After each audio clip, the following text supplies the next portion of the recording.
So today we are going to take this off, and wow, it's jammed. Oh yeah, that's pretty much ruined that sling bearing. Gotta have these kind of sockets for that. I'll figure out what size it is. So you've got to have specialty tools for this. This is a 12 millimeter. This actually does the head bolts on I think a Mitsubishi Galant or something. That's the only reason I have it. So you want to make sure you set your emergency brake, because as soon as this thing gets disconnected, it can roll. So just for added security, in case that doesn't work. I don't want it rolling down that hill. You want to mark the orientation of your universal joint, because if you don't,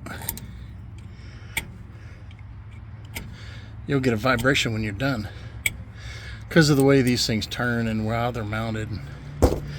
I don't know the exact science of it. I just know you definitely want to mark them. I'm going to kick it, try to dislodge it. That's not working. So I stuck a screwdriver right there underneath that. So we are going to mark this.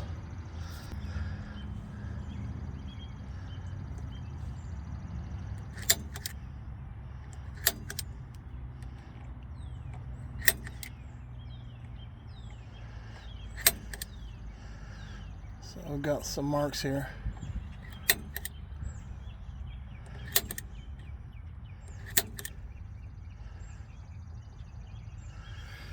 Hopefully that'll do it.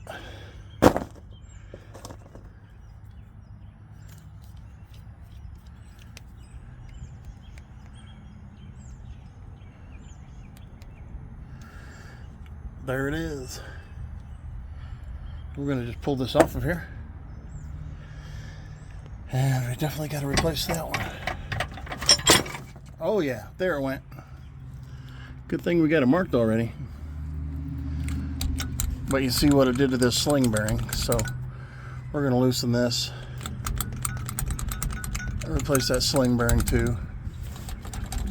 Oh look, that one's got a grease fitting on it. Right there. How about that? This one, I don't think this one. Oh, this one did have a grease fitting on it. But apparently didn't get greased. Yeah, it was time for that one. Now this U-joint, I just took this off. Then I took a 13/16 impact socket, put it in there, drove those out. Of course I braced this on a piece of wood, not on this car. And after I drove them out, I drove these out, put the other ones in. Since I put 3 little punch holes right there, 3 punch holes right here, so I can make sure that I kept this in line. The old one was destroyed. It didn't have any needle bearings in it. They were gone.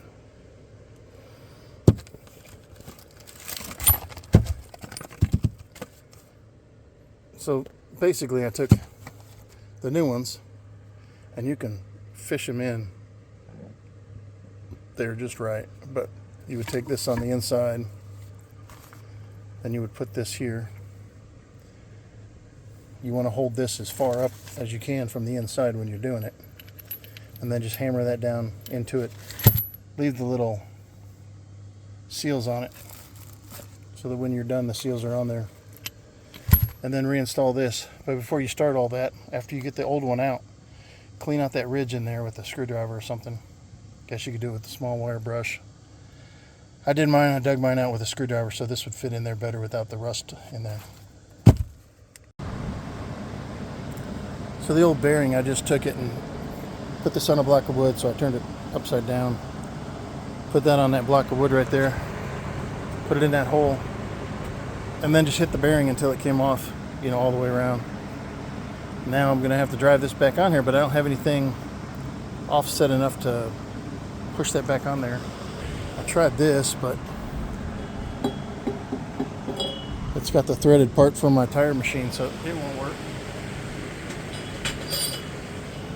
That needs to be at least 1.5 inches, probably 1 3/4 inches. So I'm just going to tap it down slowly with this all the way around until I get it down in there. Getting a lot closer. See the shoulder moving up on it. Alright, I got that down on there. Yep, it's all the way down.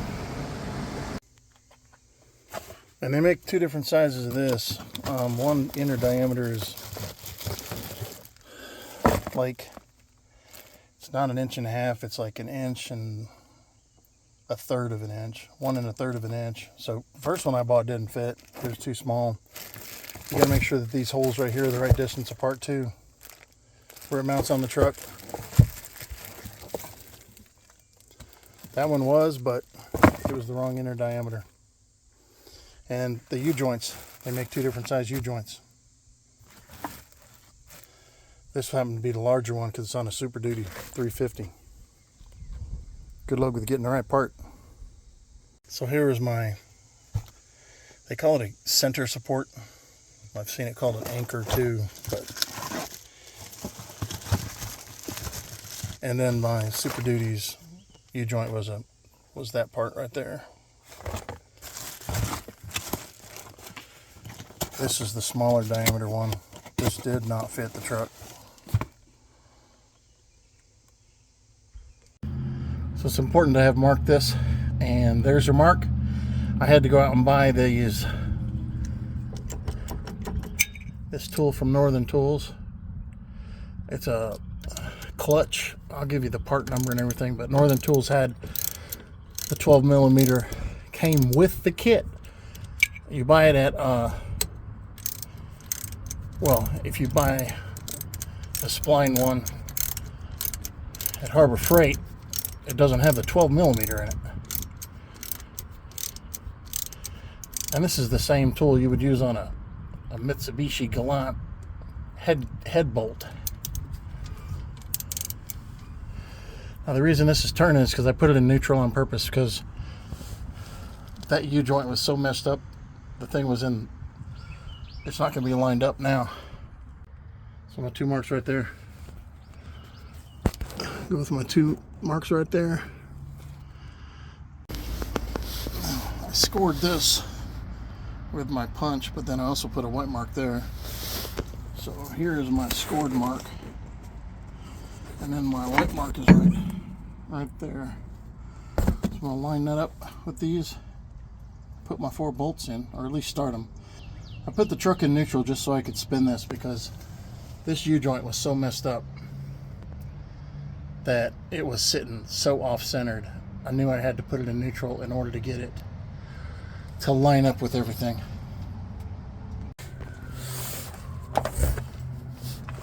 So we're torquing to 75 foot-pounds.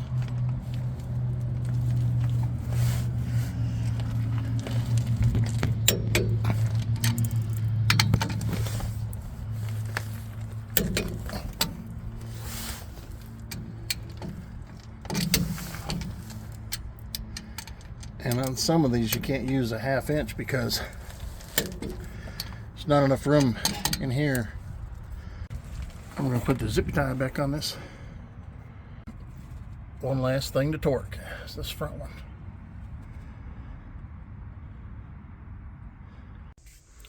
This is the one I bought from Harbor Freight. It goes from 10, 11 to 13. There is no 12. The set I bought from Northern Tools is a 3/8 inch drive.